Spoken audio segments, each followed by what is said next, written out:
Et donc Nico, tu es le directeur du FY Festival, mais qui avec toi bosse, que ce soit dans l'ombre, et qui t'aide sur ce projet? Alors le FY Festival, ça a commencé à la base avec Colline et Bastien, qui sont là depuis le début. On a commencé il y a 5 ans à Sport 5, à 3, et on a la chance de les avoir aujourd'hui avec nous. Je vais faire un petit tour de magie, attention, 1, 2, 3. Eh mais dis donc, ça a super bien marché Hey, ton tour de magie. ciao. Salut. Hey, ciao Bastien. Donc bienvenue à vous, donc Colline et Bastien. Donc Nico, c'est le visage du festival, mais toi t'es quoi? Les bras, le cerveau, les jambes ou les deux? Peut-être le cerveau rationnel du festival. Elle me remet un peu les pieds sur terre. Ouais, des fois c'est un peu de cadrer cette équipe de vieux mecs. là. C'est vrai que c'est la jeune de l'équipe, effectivement. Ouais. On est tous maintenant des quarantenaires. Hein. Je crois qu'on a tous passé du côté obscur de la force. Pas tous, hein. Il nous reste une ou deux jeunes. Oui, ouais, c'est vrai. Et Colline, c'est 24 années, c'est ça ? 25, du sang frais, des idées fraîches. T'es amené à rejoindre en fait Nico à cette folie. Ouais, alors au début c'était pour la marque de vêtements. Ouais. J'ai commencé par un stage avec eux en fait, à côté de mes études. Et puis après on a fait ce premier événement pour les 5 ans de la marque. Et puis voilà, c'était parti quoi. Mais du coup à la base pour un stage, ouais. Ok, trop bien. Et du coup tu gères pendant l'événement surtout la partie avec les bénévoles? Ouais, exactement. Et Moi, puis je ça se passe comment Est-ce que c'est un défi? C'est fastidieux. Ouais.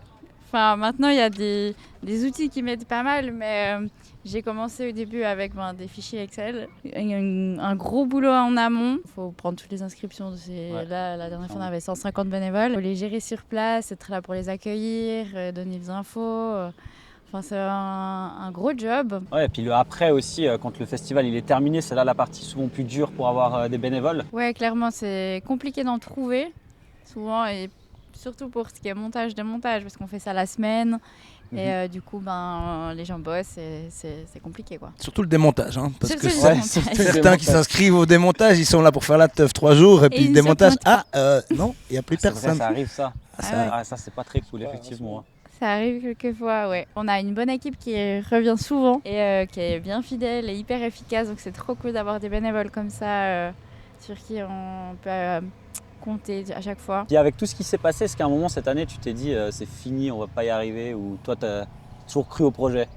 Non, franchement on y croit et puis de toute façon on fait tout ce qu'on peut pour y arriver. Donc au pire les choses se font un peu différemment, on n'atteint pas le but qu'on souhaitait au tout début, mais de toute façon les choses on les fait et puis on arrive forcément à quelque chose de bien, quoi. Merci beaucoup. Et Bastien, tu étais là depuis le tout début aussi. C'est quoi ton rapport donc toi avec Nico, et c'était quoi le FY au tout début? Alors moi j'ai quitté mon ancien job en 2019 et puis je savais que Nico avait sa marque d'habits et puis je suis allé le voir, c'était une fête dans un refuge je crois. Et j'ai dit écoute Nico, moi j'ai bientôt plus de job donc c'est volontiers que je viens de donner un coup de main, je pense que j'ai quelques idées, ça pourrait être sympa, donc on a commencé comme ça. Ouais. En faisant des trucs cool, en faisant de l'associatif, donc on a commencé à travailler avec Caritas, à faire des événements là autour, à reverser des fonds, etc. Et puis les 5 ans de la marque sont arrivés, Colline était déjà là, et c'est là où on a eu le projet un peu fou de se dire tiens on fait un festival de ride et de musique, et donc voilà. Toi t'as toujours eu aussi un rapport un peu avec la ride ou t'as suivi Oui, alors moi j'ai commencé le skate ici à la Marive il y a bien des années, on devait être au début des années 2000, donc voilà, skate, snowboard, j'ai toujours été un peu là-dedans, je jouais énormément à Tony Hawk sur ma PlayStation à l'époque. Donc oui, vraiment toujours, et la musique et le ride, j'ai vraiment toujours baigné dans ces deux mondes. Ouais, donc toi ça a vraiment du sens un peu, ce festival, c'est tout ce que tu kiffes quoi. Complètement, ça a du sens, on est au milieu de deux mondes que j'apprécie énormément. Et l'évolution année après année, tu la trouves comment? Tu penses qu'elle va dans le bon sens de cette continuité?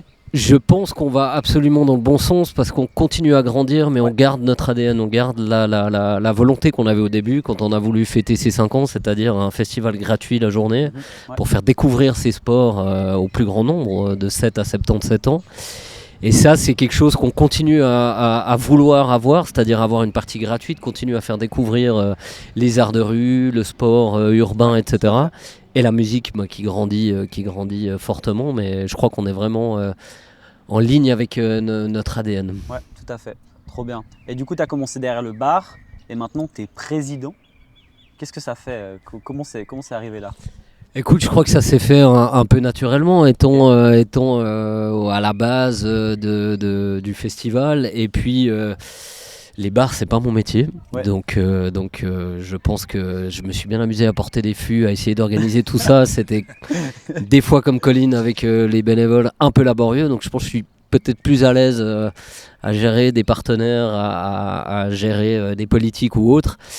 Et c'est aussi une volonté de notre part, c'est de professionnaliser cette partie des bars. C'est quand même un métier et c'est quand même un revenu extrêmement important pour le festival.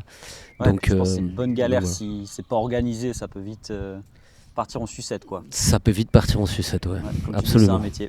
C'est un métier. Et j'ai une question pour vous deux et même pour vous trois, c'est quoi votre meilleur souvenir des débuts?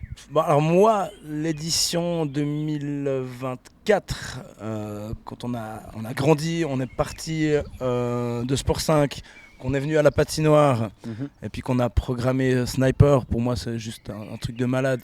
Moi qui suis un fan de Sniper et de ce genre de rap old school, c'était juste un truc de fou. J'étais venu une fois en séance, j'ai dit les gars, on aura Sniper, et puis j'ai dit c'est un peu comme ça, puis pour finir on a réussi à les avoir. Ouais, ça doit être incroyable. Ouais. Du coup pour moi ça c'est une immense réussite quand tu arrives dans cette patinoire et puis que tu as, je sais plus combien il y avait, 1500, 1600 personnes devant cette scène, puis tu regardes ça, tu dis waouh, c'est bon, on a réussi le truc quoi. Ça pour moi c'était un gros souvenir, je pense. Pour ma part, j'ai pas vu grand chose de Sniper parce que justement je courais avec des fûts sur les épaules partout dans la patinoire. Moi je crois que j'ai un souvenir de la première édition. Je buvais un verre, on discutait avec le programmateur à l'époque de l'Amalgame, Mathias, qui est maintenant à Neuchâtel, et qui me regarde et qui me dit waouh, c'est incroyable ce que vous avez fait dans cette cour de Sport 5. Et c'est vrai que là il y avait des gens qui s'amusaient, qui faisaient la fête. On voyait ces jeunes qui s'envoyaient sur cette rampe qui était une petite rampe au début mais qui était quand même impressionnante. Et voilà, d'avoir cette vie autour de Sport 5 et d'avoir les graffeurs qui travaillaient, les riders qui s'envoyaient sur la rampe. Ouais, c'était super vivant quoi. C'était pour moi je crois que c'est ce retour de Mathias qui est un souvenir qui m'a marqué.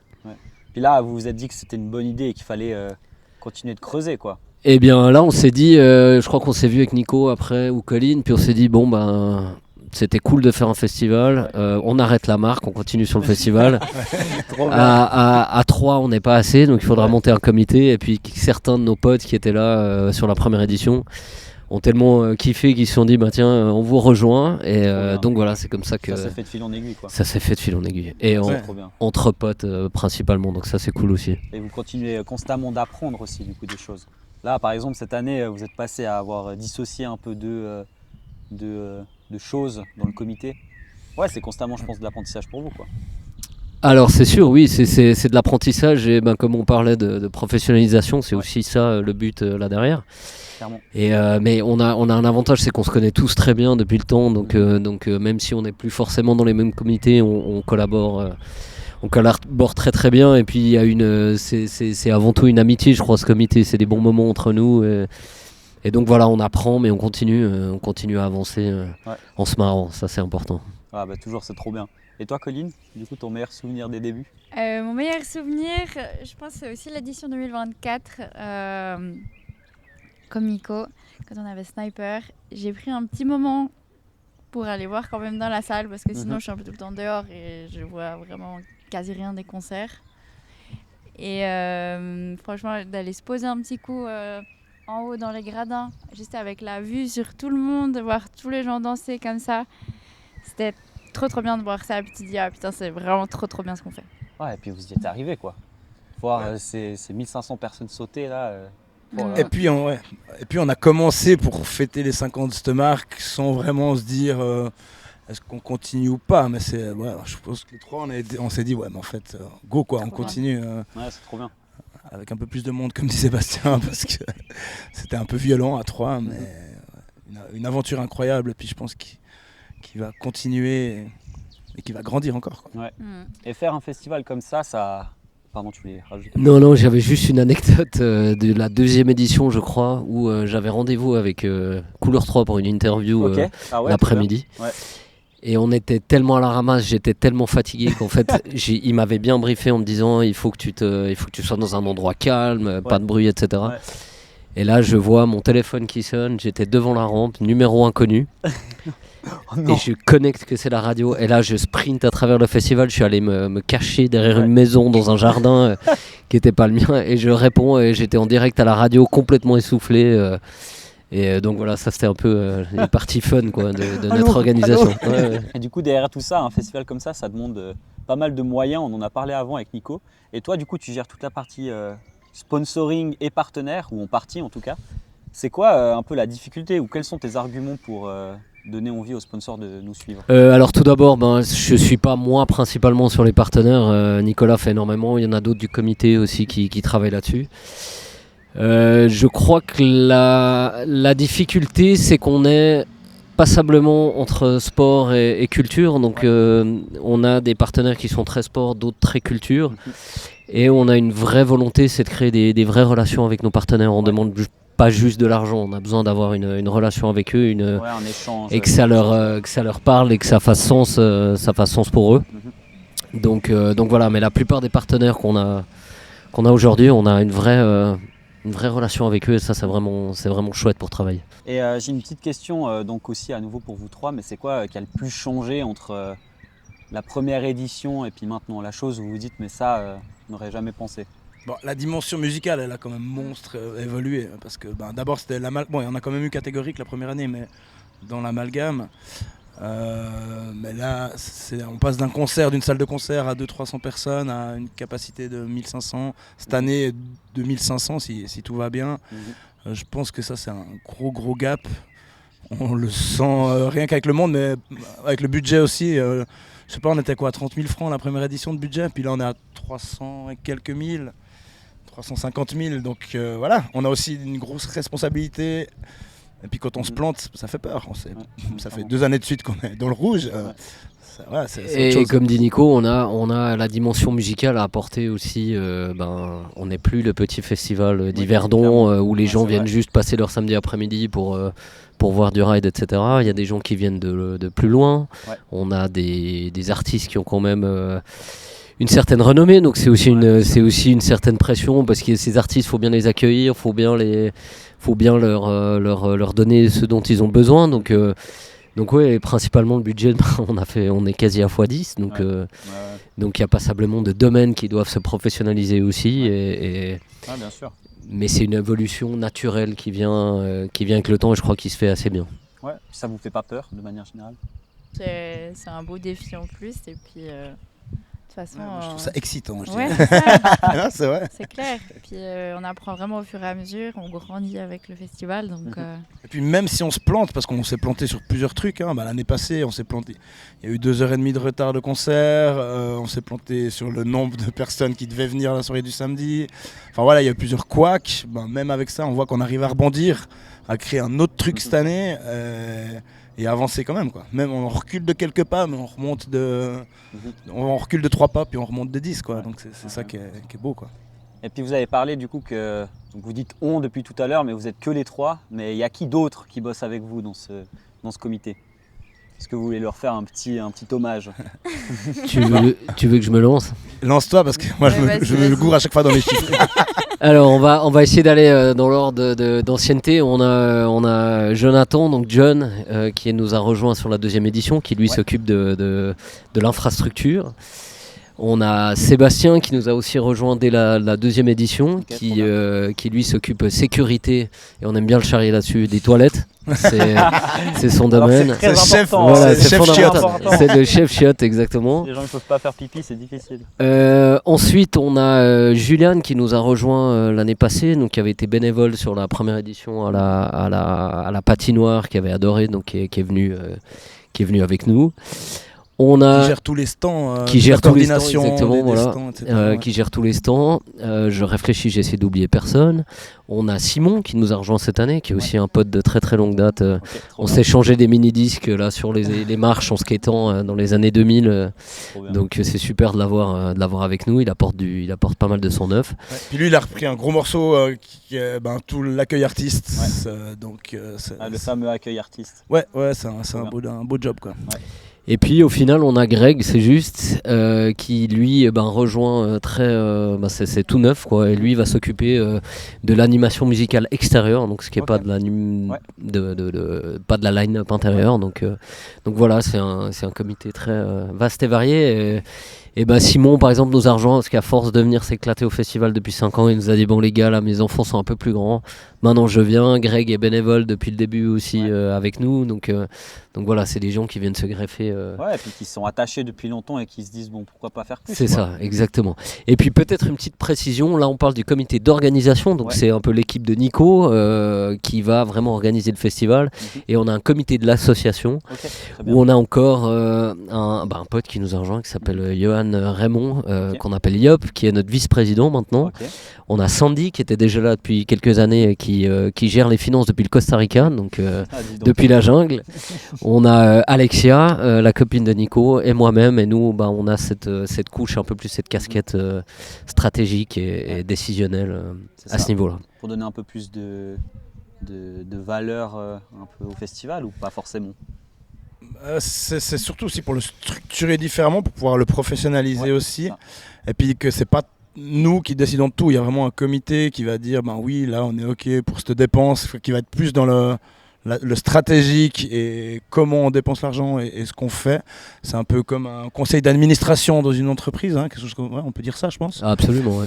Et l'idée maintenant, c'est aussi d'ouvrir ça à d'autres personnes, de plus dire il n'y a pas que les potes, donc si les gens qui nous écoutent, qui nous regardent, de se dire vous pouvez venir faire partie de l'association en membre actif ou passif, et chaque année on fait comment on appelle ça, une assemblée générale où les gens peuvent voter, donc peuvent donner leur avis, peuvent dire oui aussi ou non à certains sujets. Donc on s'ouvre, donc s'il y a des gens qui ça intéresse, qui nous écoutent, ils peuvent sans doute nous écrire un message, et le but c'est de faire grandir cette association pour être 30 membres, 50 membres, 200 membres dans quelques années, et voilà, être une vraie assoce fédératrice. Ouais, et tout ça dans le but aussi de vous décharger un peu tous personnellement, parce que je pense que dans les premiers festivals vous deviez avoir beaucoup de casquettes différentes, ça va être assez de passe-partout, alors que là vous avez chacun vos rôles et puis c'est un peu plus c'est beaucoup plus clair, je pense. C'est beaucoup plus clair, et puis se décharger, oui et non, je pense que c'est vraiment d'avoir chacun son rôle bien défini. Et puis vous avez eu Greg et Raphaël ce matin qui sont venus vous parler, donc on collabore très étroitement avec la ville. C'est un de nos partenaires principaux, donc le lien doit se faire avec eux.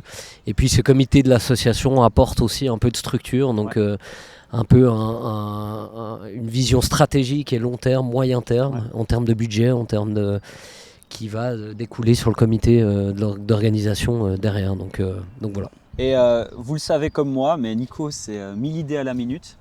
Est-ce que c'est difficile de bosser avec lui de temps en temps, ou est-ce qu'il y a eu des petites guéguerres entre vous? Alors je pense qu'il n'y a pas de guéguerre. Nico et moi on adore se friter sur les groupes où il y a 10 personnes, et donc on fait pendant 3 heures, on parle, mais sur des détails, on peut parler d'une bouteille de bière ou de bière de bière en pression. Mais c'est extrêmement positif, parce que je pense qu'on arrive à se challenger, on a appris à bosser ensemble aussi. Ça fait quoi ça fait 7 ans qu'on travaille ensemble maintenant, donc voilà. Et puis bien sûr il y a des moments c'est un peu tendu, mais c'est normal, ça fait partie du truc. Et oui, Nico a 1000 idées à la minute. Je pense que c'est aussi mon rôle et celui de Colline de temporiser un peu, ou d'avoir d'autres idées par-dessus des fois, de réenchérir. Et donc voilà, mais non, c'est très, très, très positif et très amical. Et tu vois ça comment toi, Colline? Nico, c'est 1000 idées et 1000 messages aussi. Mais personne répond, putain. On se bouge un peu là, de réactivité là. Je pense que c'est la personne qui m'envoie le plus de messages de mon entourage. J'avoue, vous connaissez ça aussi. Oui, ça, alors moi je connais bien. Tu me parles plus que ma maman en ce moment. Ouais, donc il parle. C'est vrai que souvent il parle un peu tout seul sur les groupes. Je fais des monologues. Moi, je me suis habitué en fait. Ça me dérange même plus. Je demande même plus à qu'on me réponde. Maintenant, il y a quand même de temps en temps un petit message. Répondez, réveillez-vous. Mais non, franchement, c'est cool d'avoir quelqu'un qui a autant d'idées comme ça. Ça apporte aussi plein d'input pour le festival. Mais oui, mais puis on se respecte tous, puis ça va jamais trop loin. Enfin, je crois qu'on sait jamais. Parce qu'il y a des comités où ça pourrait monter, où on pourrait s'énerver et tout ça. Mais je crois qu'on sait qu'on prend tous les choses bien. Je sais qu'à Bastien, je peux lui dire des trucs frontalement, il va jamais mal le prendre. Bastien peut me dire des trucs aussi, je vais jamais mal le prendre. C'est pareil pour Colline. Ça, c'est hyper important. Ouais, parce qu'on a une ambiance qui est hyper saine. Ouais, tout le monde, quand on a quelque chose à dire, on le dit. Et puis. Ça passe, ça passe pas. Il n'y a pas de trucs qui restent un peu enfouis et puis il faut que le bordel après. Quoi. Et je pense qu'au fil des années, on s'est rendu compte aussi de l'importance du 109 qui arrive dans un comité. On parlait de Simon avant, qui arrive et qui a une motivation incroyable, donc qui amène aussi d'autres idées, qui amène d'autres inputs, façons de travailler.